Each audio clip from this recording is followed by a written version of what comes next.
students. Once again, welcome back to the YouTube channel Computer World. In this video, we are going to discuss some of the important question answers from NCERT book for class 10th IIT 402. In the last video, students, we have discussed the questions till session number 6 of Unit 4. तो students, जैसा कि आपको पता है कि आपका exam 24 मई को है, तो उसके लिए हम कुछ क्वेश्चंस को डिस्कस करने वाले हैं from session number 7 Unit 4 Web Applications and Security के. So let us start the video. Question number 19 is explain the purpose of online transactions. Online transaction का main motive क्या होता है that we have to tell. So students, online transactions help us to purchase anything at the convenience of sitting at our homes. अपने घर पे बैठे हुए हम कोई भी चीज़ परचेज कर सकते हैं, that is the online transaction. And basically इसमें क्या रहता है, it includes a payment mechanism. आपको पेमेंट करनी होती है जहाँ पे जो मनी का ट्रांसफ़र होता है it takes place over electronic media. आप किसी भी डिवाइस के थ्रू पेमेंट कर सकते हैं, ठीक है. आप नेट बैंकिंग के थ्रू कर सकते हैं, आप फ़ोन पे गूगल पे के थ्रू कर सकते हैं, आप पेटीएम के थ्रू कर सकते हैं, या फिर अपने क्रेडिट और डेबिट कार्ड को यूज़ भी कर सकते हैं. So it also includes online banking or internet banking. So this is the purpose of online transactions. Okay. Now we move to question number 20. It says list any 5 websites that allow online transactions. आपको कोई भी ऐसी 5 websites के name बताने हैं जहाँ पे आप ऑनलाइन ट्रांजेक्शन कर सकते हैं, यानी कि ऑनलाइन पेमेंट कर सकते हैं और वहाँ पे बुकिंग कर सकते हैं without going to that place. So that is students IRCTC, जो हमारी इंडियन रेलवेज की वेबसाइट है, दैट वन. फ्लिपकार्ट है, इस पर आप ऑनलाइन कुछ भी परचेज कर सकते हैं by going to the site. EBay, it is also the same. Then we have Myntra and then we have Amazon. तो ये सारी ऐसी कुछ वेबसाइट्स हैं जिन पे जाके आप ऑनलाइन ट्रांजेक्शन कर सकते हैं. कोई भी प्रोडक्ट इसके अंदर आप परचेज कर सकते हैं और पेमेंट इसकी आप ऑनलाइन कर सकते हैं. So these are the 5 websites that help you in the online transactions. Now we have question number 21. List any 3 payment tools to use the online transactions. Online transaction करने के लिए कोई भी 3 पेमेंट टूल्स के आपको नाम बताने हैं. तो स्टूडेंट्स, जैसा कि अभी हमने डिस्कस किया, हम क्रेडिट कार्ड यूज़ कर सकते हैं, डेबिट कार्ड यूज़ कर सकते हैं, UPI यूनिफाइड पेमेंट इंटरफेस, जो कि आपकी गूगल पे है, भारत पे है, देन आपका फ़ोन पे है, आपकी वहाँ से भी पेमेंट हो जाती है. नेट बैंकिंग से आप कर सकते हैं, Paytm, PhonePe. These all are the payment tools जिसकी हेल्प से आप ऑनलाइन ट्रांजेक्शन्स कर सकते हैं. Understood. Then we have question number 22. Give any 2 benefits of online transactions. Online transaction के 2 बेनिफिट्स यानी कि 2 फ़ायदे आपको बताने हैं. तो स्टूडेंट्स, इसका बेनिफिट सबसे पहला तो ये है कि इस तरह की ट्रांजेक्शन को आप कहीं पे भी बैठ के कर सकते हैं. It can be done from almost anywhere, चाहे वो आपका घर हो, आपका ऑफिस हो, या आप बाहर किसी कैफ़े में बैठे हैं या रेस्टोरेंट में बैठे हैं, कहीं से भी आप ट्रांजेक्शन कर सकते हैं. Second, transaction can be recorded on its own, so it is easily viewed afterwards also. जैसे कि अमेजोन, फ्लिपकार्ट, मिंत्रा, आप इस पर कोई भी प्रोडक्ट जब परचेज करते हैं, ऑर्डर करते हैं, तो ऑर्डर करने के बाद तक, जब तक वो शिप नहीं हो जाता और आपको डिलीवर नहीं हो जाता, आप उसके स्टेटस को ट्रैक कर सकते हैं कि अभी आपका प्रोडक्ट कहाँ पहुँचा है. और डिलीवर होने के बाद भी कभी भी आपको उस प्रोडक्ट का प्राइस चेक करना हो, इन्फॉर्मेशन चेक करनी हो उससे रिलेटेड, तो वो आपकी ऑर्डर्स जो लिस्ट की समरी होती है उसमें हमेशा रहता है. तो आप कभी भी जाके इवन डिलीवरी के बाद भी उसकी इन्फॉर्मेशन को चेक कर सकते हैं. So this is the main benefit of the online transaction. Okay. Next we have session number 8, internet security. Question number 23. Explain the purpose of internet security. Internet security का क्या पर्पस है वो हम समझते हैं. Internet security helps to secure our data which we share on internet. अब internet पे हम डेली बेसिस पे कुछ ना कुछ वर्क करते रहते हैं. कभी हम मेल खोल रहे हैं अपनी, या किसी वेबसाइट पे वर्क कर रहे हैं, मिंत्रा पे जा रहे हैं, अमेजोन, फ्लिपकार्ट, जो भी हम वेबसाइट्स यूज़ कर रहे हैं, इसमें हम अपने डेटा को शेयर करते हैं. तो डेटा को हम थर्ड पार्टी को शेयर कर रहे हैं, लेकिन हमारा डेटा उस वे में सिक्योर भी होना चाहिए. तो इंटरनेट सिक्योरिटी का काम है जो भी डेटा हम इंटरनेट पे शेयर करते हैं उसे सिक्योर करना, उसे सेफ रखना. मेन इसका ऑब्जेक्टिव क्या है? To establish the rules and measures to use against attacks over the internet. ऐसे रूल्स और मेजर्स को हमें फॉलो करना है ताकि इंटरनेट के ऊपर जो अटैक हो वो ना हो पाए. जैसे कि हैकिंग हो जाती है, क्रैकिंग हो जाती है, तो उस सब से हमें अपने डेटा को प्रिवेंट करना है। It also helps to prevent the unauthorised access to our confidential data. जो हमारा डेटा स्टोर है, कॉन्फिडेंशियल डेटा है, उसको कोई भी बिना हमारी परमिशन के एक्सेस ना कर पाए। That is the purpose of internet security. Okay students, next we have question number 24, explain different kinds of online threats. Students, आपको अगर किसी भी यूनिट से रिलेटेड आपकी 2 यूनिट्स आनी है, database management system and your web applications in security. किसी भी यूनिट से रिलेटेड आपको कंसेप्ट को समझना हो तो इस वीडियो के डिस्क्रिप्शन बॉक्स में I will provide the link of both the playlist, दोनों यूनिट्स की प्लेलिस्ट, साथ में आपका एम्प्लॉयबिलिटी स्किल्स। आप वहाँ से जाके उसे रीड आउट कर सकते हैं एंड जो प्रीवियस जो वीडियोस डली हैं आप वहाँ से रिवीजन भी कर सकते हैं। That is a revision series for class 10। Okay, explain different kinds of online threats. Online क्या क्या प्रॉब्लम्स हम फेस करते हैं when we have the data on the internet. So the first is phishing. Phishing क्या होता है? It is an attack on the users data, जो कि अटेम्प्ट करता है आपकी या तो मनी को स्टील करता है या आपकी आइडेंटिटी को स्टील करता है, जिसमें वो आपकी पर्सनल इन्फॉर्मेशन को आपसे निकलवा लेता है और उसके थ्रू आपका कोई भी डेटा स्टील किया जा सकता है। That is known as phishing. ठीक है, फिर होता है हमारा email spoofing. Email spoofing students एक ऐसी टेक्निक होती है जिसके अंदर यूज़र्स के सामने ऐसा मेल आ जाता है कि उनको देखने में लगता है कि ये जो ईमेल है ये किसी नोन वेबसाइट से आया है जिसे हम अच्छी तरह से जानते हैं, और ऐसा लगने से हम उसमें जो लिंक होता है या मेल होता है उसमें अटैचमेंट या किसी भी लिंक पे क्लिक कर देते हैं और वहाँ से हमारा सारा डेटा जो है उस पर्सन के पास चला जाता है जिसने वो मेल भेजा होता है। ठीक है, so it is a technique used in spam and phishing attacks to trick the users. Trick करता है यूजर्स को कि वो ऐसे सोच लेता है कि ये जो मैसेज है वो किसी नोन वेबसाइट से आया है जिसके ऊपर मैं काम करता हूँ, और उस लिंक को या अटैचमेंट को ओपन करने पे सारा डेटा वहाँ चला जाता है। ठीक है, so that is also an online threat. इसके बाद थर्ड हमारा होता है chat spoofing. Chat spoofing refers to tricking और डिसीविंग द कंप्यूटर सिस्टम और द कंप्यूटर यूजर्स। दूसरों यूजर्स को ट्रिक करना या उनको धोखा देना, ऐसे दिखाना कि भाई ये आपके पास जो मैसेज आया ये किसी नोन सोर्स से आया जिसे आप जानते हैं, लेकिन वो पर्सन अपनी आइडेंटिटी को हाइड कर लेता है और दूसरे यूज़र की आइडेंटिटी को यूज़ कर लेता है। जैसे कि आपके पास आपके फ्रेंड, आपके व्हाट्सएप पे बहुत सारे फ्रेंड्स हैं, किसी पर्सन ने आपको मैसेज किया लेकिन उसमें जो डीपी है वो आपके फ्रेंड की लगी हुई है, तो आपको तो ऐसे लगेगा कि आपके फ्रेंड ने आपको चैट मैसेज भेजा है, तो वो जो कहेगा आप अपने फ्रेंड पे ट्रस्ट करते हैं, तो उसने आपके फ्रेंड की डीपी को यूज़ किया एंड देन उसके थ्रू आपसे कुछ डिटेल्स मंगाई। ठीक है, लेकिन आपको तो नहीं पता कि the person is not your friend, he और she is someone else. So इस तरह का जो ट्रिकिंग होती है जिससे कि आपकी पर्सनल इन्फॉर्मेशन को रिवील करवाया जाता है through the chat, that is known as chat spoofing. So this is also an online threat. ठीक है, now we come to question number 25, explain the need to clear the data stored in the browsers. कोई भी जब हम searching करते हैं web browser के through, तो जो भी साइट पे हम विजिट करते हैं वो डेटा हमारा ब्राउजर्स में स्टोर हो जाता है, बिकॉज जब भी हम इंटरनेट पे वर्क करते हैं तो कुकीज़ का जो ऑप्शन होता है वो इनेबल्ड रहता है।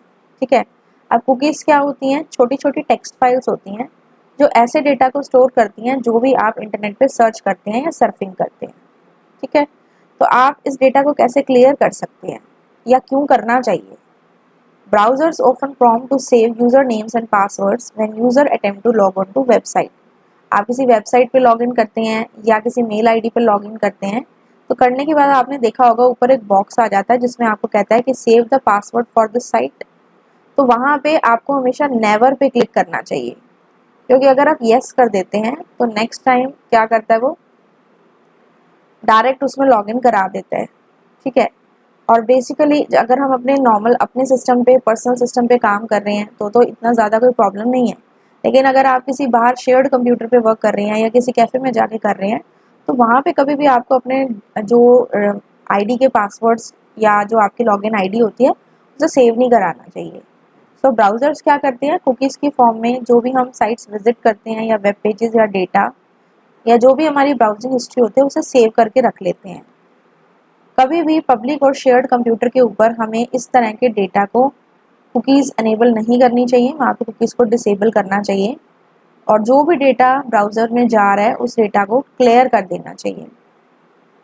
कुकीज़ को क्लियर कर देना चाहिए, मेनली ऑन द पब्लिक और द शेयर्ड कंप्यूटर्स, ताकि कोई भी पर्सन हमारी इंफॉर्मेशन को किसी और पर्सन को ट्रांसफ़र ना कर सके। Okay, so this is the answer. Now we have question number 26, explain any 5 tips to manage the strong password.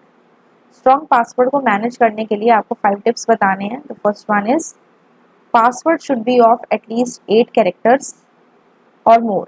आपका जो पासवर्ड है वो कम से कम 8 कैरेक्टर्स या उससे ज़्यादा का होना चाहिए। Second point, avoid keeping passwords based on repetition, dictionary words, letter और number sequences, user name, relative और pet name etcetera which are easily guessable. कभी भी हमें ऐसे पासवर्ड्स नहीं रखने चाहिए जिसमें वर्ड्स की रिपीटिशन हो रही हो, कोई डिक्शनरी का वर्ड हो, लेटर या नंबर का कोई सीक्वेंस है, जैसे हम 1 2 3 4 5 ऐसे रख देते हैं या ABCD ऐसे रख देते हैं, तो इजीली कोई भी गेस कर सकता है। पेट का नेम्स, हमारे किसी रिलेटिव का नेम, जो कोई भी पर्सन इजीली गेस कर सकता है, ऐसे हमारे पासवर्ड्स नहीं होने चाहिए। ठीक है, और हमारे पासवर्ड्स में नंबर्स और सिंबल्स का यूज़ हमें करना चाहिए, जिस तरह से लाइक @ हैश, परसेंटेज, ये सिंबल्स और नंबर्स हम अपने पासवर्ड में यूज़ कर सकते हैं ताकि हमारा पासवर्ड स्ट्रॉन्ग रहे। फोर्थ इज अपर केस और लोअर केस लेटर्स, यानी कि कैपिटल और स्मॉल लेटर्स का कॉम्बिनेशन यूज़ करना चाहिए पासवर्ड बनाने के लिए। एंड अगर आप डिफरेंट साइट्स पे वर्क कर रहे हैं तो उसके ऊपर आपका सेम पासवर्ड ना हो, ये आपको ध्यान रखना चाहिए। So these are some of the tips ताकि आप अपने पासवर्ड को स्ट्रॉन्ग बना के रखें। Next we have question number 27, explain any 4 best practices to secure the data. 4 सबसे अच्छे प्रैक्टिसेस जिसकी हेल्प से हमारा डेटा सिक्योर रहता है, वो हमें क्या करना चाहिए। Keeping your user name and password private. सबसे पहली बात होती है अपना यूज़र नेम किसी भी साइट के लिए और आपका पासवर्ड सिर्फ आपको पता होना चाहिए, आपके अलावा किसी और को नहीं पता होना चाहिए। और जो आपके पास सॉफ्टवेयर्स हैं, एंटीवायरस और एंटी स्पाईवेयर सॉफ्टवेयर्स, वो अपडेटेड हो। ब्राउज़र की कुकीज़ को आप टाइम टू टाइम क्लियर करते रहें ताकि डेटा उसमें स्टोर ना रहे। एंड किसी भी अननोन यूज़र ने अगर आपके साथ कोई लिंक शेयर किया है और आप उसे नहीं जानते हैं, तो उसके लिंक को आप क्लिक ना करें, that would be much better. And किसी भी अननोन सोर्स से you should not install any software because it will lead to problem, क्योंकि वो फिर उसमें वायरस भी हो सकता है। And firewall should be installed in the system ताकि बिना आपकी परमिशन के कोई भी सॉफ्टवेयर डाउनलोड ना किया जाए। So these are some of the best practices to ensure the security of the data. Understood. Next we have question number 28, explain the use of antivirus and anti spyware. अब students, antivirus आपने पढ़ा था, क्या होता है। Antivirus मतलब जो virus को हटाए। ये क्या करता है, आपके सिस्टम को स्कैन करता है और वायरस को क्लीन करता है, दैट इज एंटीवायरस। मार्केट में बहुत सारे एंटीवायरस अवेलेबल हैं, लाइक क्विकहील है, मैकेफे है, नॉर्टन है, ऑल दीज। और एंटी स्पाईवेयर, स्पाईवेयर क्या होता है, ऐसा सॉफ्टवेयर जो आपके सिस्टम में जो भी काम हो रहा है उसके ऊपर स्पाई करता है, जासूसी करता है। तो एंटी स्पाईवेयर क्या हो गया, जो ऐसे स्पाईवेयर सॉफ्टवेयर को डिटेक्ट करता है कि क्या हमारे सिस्टम में ऐसा भी कोई सॉफ्टवेयर है जो सारी इन्फॉर्मेशन निकाल के किसी और को पहुंचा रहा है। सो एंटी स्पाईवेयर एक ऐसा प्रोग्राम है जो अनवांटेड स्पाईवेयर प्रोग्राम को डिटेक्ट करता है और अगर होते हैं तो उनको रिमूव करता है जो भी आपके सिस्टम पे इंस्टॉल होते हैं। अब स्पाईवेयर कई बार ऐसा होता है कि हमारे सिस्टम पे इंस्टॉल हो जाते हैं और हमें पता नहीं होता ये सच में इंस्टॉल हो गए हैं, और ये हमारे डेटा को कलेक्ट करते रहते हैं और किसी दूसरे पर्सन को, यूज़र को भेजते रहते हैं। तो कई बार जब हम कोई सॉफ्टवेयर इंस्टॉल करते हैं तो उसके टर्म्स एंड कंडीशंस में कुछ ऐसा होता है और हम most of the time read नहीं करते हैं और टिक कर देते हैं। तो यू शुड मेक श्योर आपके पास एंटीवायरस भी हो और एंटी स्पाईवेयर भी हो, जिससे कि ऐसी कोई प्रॉब्लम आपके सिस्टम में ना आए। Understood. Okay, next session number 9, maintain workplace safety. Question number 29, enlist any 3 basic safety rules to follow at workplace. काम करने वाली जगह पे 3 बेसिक सेफ्टी रूल्स आपको क्या प्रैक्टिस करने चाहिए, that we are going to learn. सबसे पहले है स्टूडेंट्स, फायर सेफ्टी का ध्यान रखना चाहिए। फायर सेफ्टी के लिए जो भी प्लान्स है, एक्सटिंग्विशर है या इंस्ट्रक्शन है, वो आपकी कंपनी में हर लेवल पे इंस्टॉल्ड हो, आपको ये चेक करना चाहिए। फॉल्स एंड स्लिप सेफ्टी, आप जहाँ पे काम कर रहे हैं वहाँ का जो फ्लोर है वो क्लीन रहे और वहाँ पे कोई भी क्लटरिंग ना हो, सामान इधर उधर ना फैला हो, ताकि आप प्रॉपरली वहाँ पे मूव कर सकें। और इलेक्ट्रिकल सेफ्टी कैसे होती है कि जो भी इलेक्ट्रिक इक्विपमेंट आपके कंपनी में, ऑर्गेनाइजेशन में यूज़ किए जा रहे हैं, अगर आप वहाँ पे एक वर्कर हैं तो you should be trained well enough कि आपको उन्हें कैसे हैंडल करना है, ठीक है। So these are the basic safety rules which needed to be followed at the work place, okay. The next we have give any two basic safety rules for ensuring falls and slip safety. Falls and slip से safety के लिए कोई भी आपको दो rules बताने हैं which can be followed. First तो स्टूडेंट्स ये हो सकता है कि जो आपका मूविंग एरिया है जहाँ पे पर्सन को मूव करना है वो क्लीन और क्लटर फ्री रहे, जो वर्क प्लेस है वहाँ पे प्रॉपर वेंटिलेशन रहे ताकि लाइट प्रॉपर आती रहे, कि अगर डार्कनेस भी हो गई है, लाइट चली गई है या किसी एरिया में ज़्यादा डार्कनेस है तो प्रॉपर वेंटिलेशन है जिससे कि वहाँ पे एटलीस्ट क्लियर हो रहा है कि कोई सामान तो नहीं रखा जिससे कि the person may not fall, okay. Then wear non slippery footwear, आपको खुद भी ऐसे फुटवियर्स यूज़ करने चाहिए जो स्लिपरी ना हो।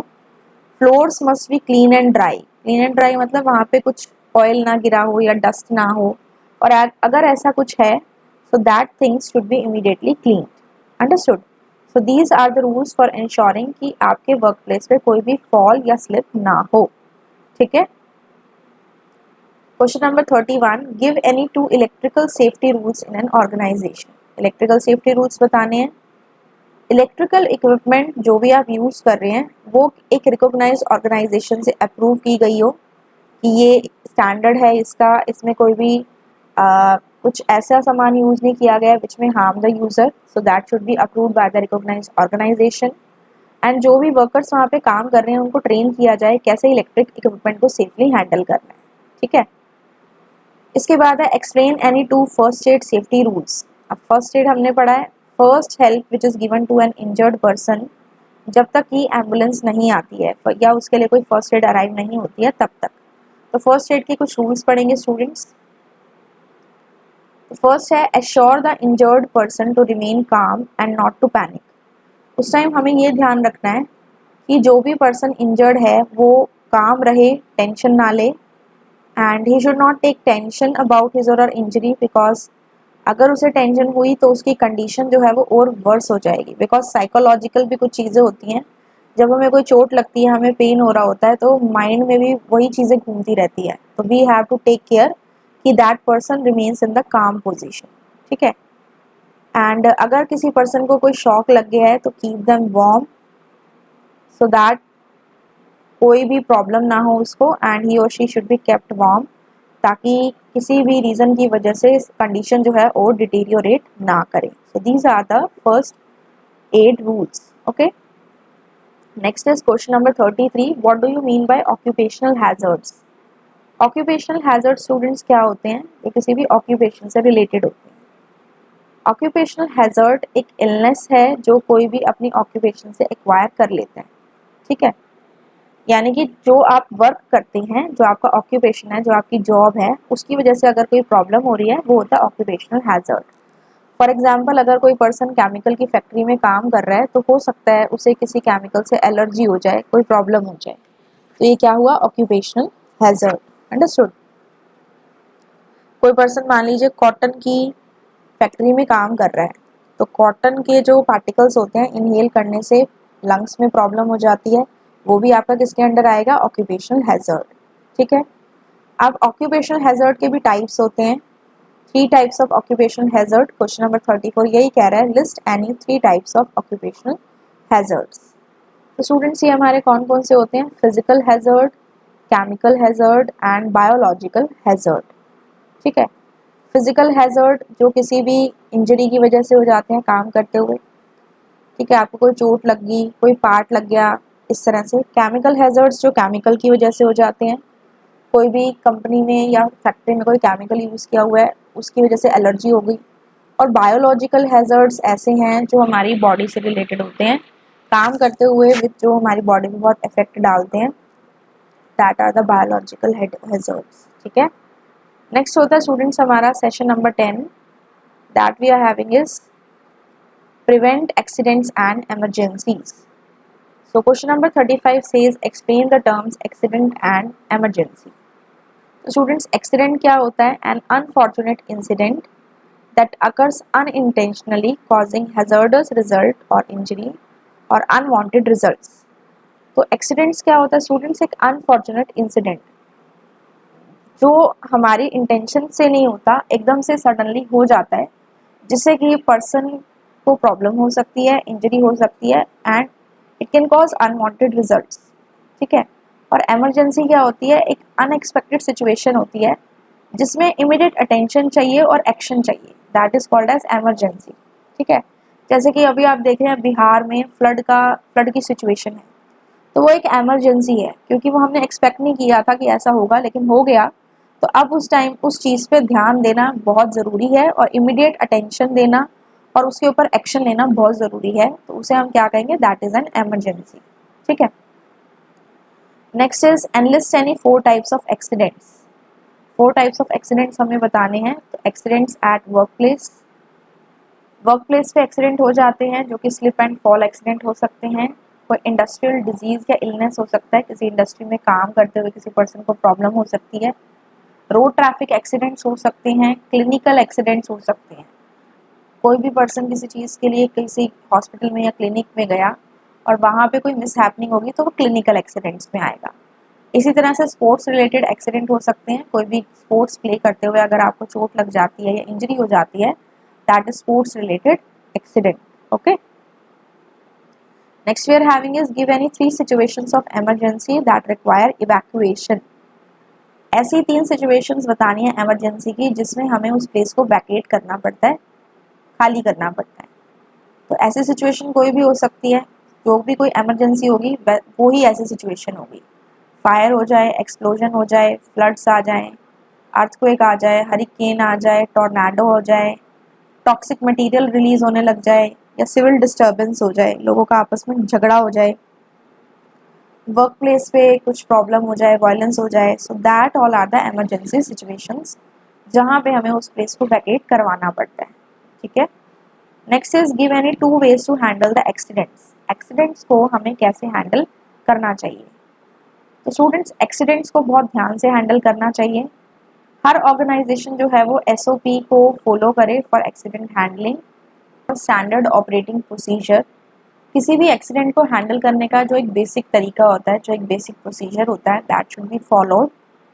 Safety measures must be place to prevent the work place accidents. Work place के कोई एक्सीडेंट ना हो, इसके लिए हमें ध्यान रखना चाहिए कि जो भी वहाँ पे सेफ्टी मेजर्स रिक्वायर्ड हैं वो प्रॉपरली हों। जैसे कि किसी भी वर्क प्लेस पे फायर एक्सटिंग्विशन एक नीड है कि वहाँ पे कभी भी अगर ऐसा हो जाए कि फायर हो तो एटलीस्ट हमारे पास फायर एक्सटिंग्विशर हो। ठीक है। इसके बाद immediately call the medical team for any injury. कोई भी इंजरी हो जाए तो मेडिकल टीम को फटाफट से बुलाया जाए। स्टे अलर्ट, आपको खुद भी अलर्ट रहना चाहिए कि आसपास क्या हो रहा है, कैसे आप सिचुएशन को हैंडल कर सकते हैं। And pay attention to and follow the emergency skills. कोई भी आपको इन्फॉर्मेशन दी जाए या ट्रेनिंग दी जाए किसी भी इमरजेंसी के लिए, तो you should pay attention to that. आपको ध्यान से चीज़ों को सुनना चाहिए और इमरजेंसी के टाइम पे कुछ भी ऐसे स्किल्स जो रिक्वायर्ड हैं जिससे आप दूसरों की हेल्प कर सकते हैं, so that should be followed. Okay. So these are some of the points which are required to handle the accidents. Now we are having session number 11, prevent health and safety at work. 3 types of hazards we have to list, that are physical, chemical, biological and mechanical. ये 3 हमने ऊपर discuss किए। Mechanical होते हैं जो हमें किसी machine से हो जाए। ठीक है, that is mechanical hazard. Next is give a checklist for the work stations for to minimise the hazard. किसी भी हैजर्ड को मिनिमाइज करने के लिए हमें वर्क स्टेशंस की एक चेकलिस्ट तैयार करनी है कि क्या क्या वर्क होना चाहिए वहाँ पे। तो कोई भी वर्क प्लेस जो है वहाँ पे सबसे पहले सफिशिएंट स्पेस होना चाहिए ताकि यूज़र अपना काम उस स्पेस में अच्छे से कर सके, पोजीशन को चेंज करना चाहे तो इजीली कर सके। लाइटनिंग होनी चाहिए, प्रॉपर लाइटनिंग इस तरह से हो कि वहाँ पे कोई प्रॉब्लम ना आए। लाइटनिंग होगी तो जो भी एरियाज़ हैं, कई बार कॉर्नर एरियाज़ होते हैं, वहाँ पे लाइटनिंग ना प्रॉपर होने की वजह से वर्क नहीं हो पाता, तो प्रॉपर लाइटनिंग हो। विंडोज़ में एडजस्टेबल कवरिंग हो ताकि जो सनलाइट का लेवल है उसमें जो चेंजेस हो रहे हैं उसके अकॉर्डिंग हम अपने आप को एडजस्ट कर सकें। एंड जब भी एक वर्क स्टेशन बेसिकली क्या होता है, ऐसा स्पेस जहाँ पे हम कंप्यूटर के ऊपर काम कर रहे हैं। ठीक है, तो वो इतना स्पेशियस हो कि अगर वहाँ पे आपका कोई कलीग आ गया या फ्रेंड आ गया और आपसे कोई डिस्कशन कर रहा है किसी प्रोजेक्ट से रिलेटेड, तो इतना स्पेस हो कि दोनों ही पर्सन कंफर्टेबली बैठ सकें। Okay, so that is the thing. Next is explain the term evacuation policy. Evacuation policy क्या होती है? इवैक्यूएशन पॉलिसी का मतलब होता है the process of emptying a place in case of an emergency or disaster. कोई भी इमरजेंसी या डिजास्टर होने पर जब हम उस प्लेस को खाली कर देते हैं, that is known as evacuation policy. और हर ऑर्गेनाइजेशन के पास ये होना मस्ट है, होनी चाहिए। The employees of every organisation must be informed about the policy of evacuation. And हर ऑर्गेनाइजेशन के एम्प्लॉयज को इसके बारे में पता होना चाहिए कि कैसे आपको उस प्लेस को वैकेट करना है अगर कोई इमरजेंसी सिचुएशन अराइज हो जाती है तो। Understood. Next question is explain buddy system to implement the evacuation efficiently in case of emergency. तो स्टूडेंट्स, बडी सिस्टम ये इंश्योर करता है कि जो पीपल डिफरेंटली एबल्ड हैं, जिनके हैंड्स, लिम्स या जो आपके लेग्स हैं वो प्रॉपरली वर्क नहीं कर रहे हैं, तो उनको कैसे हेल्प किया जाए एंड गाइड किया जाए, ताकि अगर किसी एरिया में ऐसी कोई प्रॉब्लम हुई है तो उनको वहाँ से बाहर निकाला जाए। How you can help them. अगर आप किसी के बडी हैं, इस तरह से आपका कोई फ्रेंड है who is having the problem in moving, so आपको ये इंश्योर करना है कि योर बडी इज़ सेफ, और किसी भी इमरजेंसी में आप उसे उस असेंबली पॉइंट तक लेकर जाएं जहाँ पे सभी लोग इकट्ठा हुए हैं ड्यू टू द इमरजेंसी। ठीक है, तो उसमें उस पर्सन को अपने बडी को साथ रखना है, लिफ्ट्स को यूज़ नहीं करना, हैंडल करना है उसको अपनी इंटेलिजेंस से कि कैसे अपने फ्रेंड को अपने साथ लेके जाएं।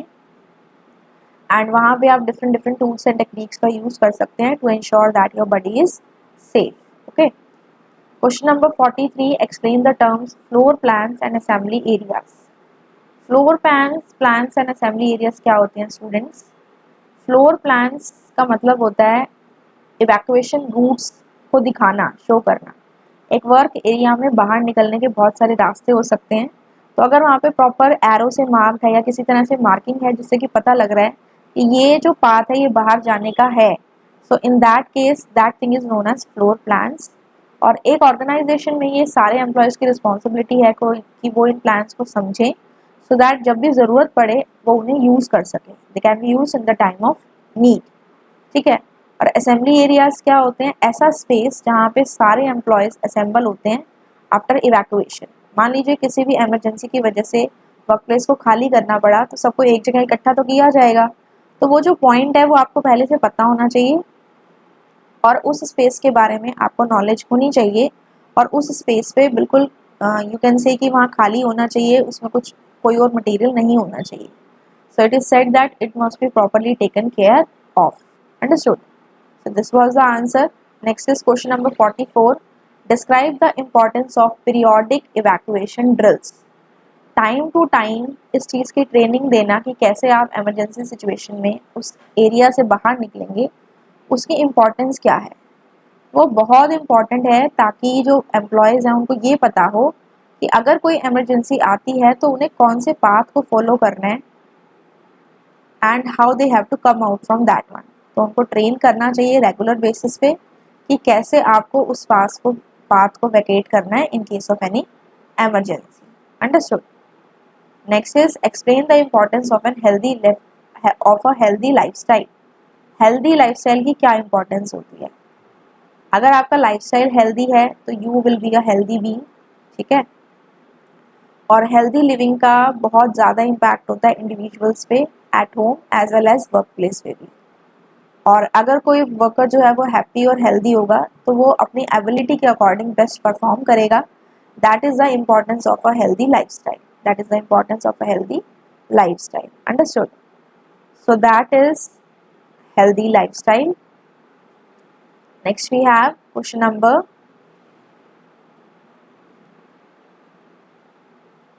46. Give any 4 points of a healthy lifestyle. Healthy lifestyle के आपको points बताने हैं।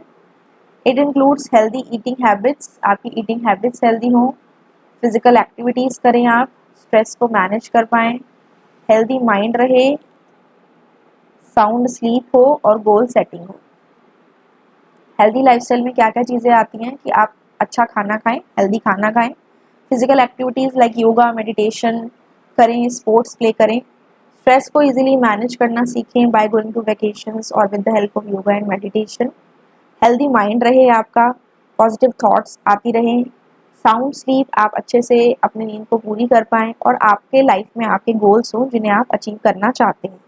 So these are the points of a healthy lifestyle. So with this students, हमने सारे जो क्वेश्चंस थे हमारे सेशन नंबर 7 से लेके सेशन नंबर 11 तक वो हमने कवर कर लिए। ठीक है स्टूडेंट्स, तो I hope these things are clear to you. कोई डाउट है तो आप कमेंट सेक्शन में पूछ लीजिएगा और डिस्क्रिप्शन बॉक्स में आपको टर्म 2 से रिलेटेड सारी प्लेलिस्ट मिल जाएंगी, आप उन्हें चेकआउट कर सकते हैं। रिवीजन के लिए जो भी मैंने वीडियोस इनकी डाली हैं, I will provide the link of that also. Directly आप डिस्क्रिप्शन बॉक्स में जाके चेक कर सकते हैं स्टूडेंट्स। एंड आई विश कि आप अच्छे से अच्छे प्रिपेयर करें and to get good marks. And in case of any other help needed you can ask me in the comment section. Next video में हम कुछ और टॉपिक्स के कुछ क्वेश्चंस के बारे में पढ़ेंगे। Till then have a good day and thank you.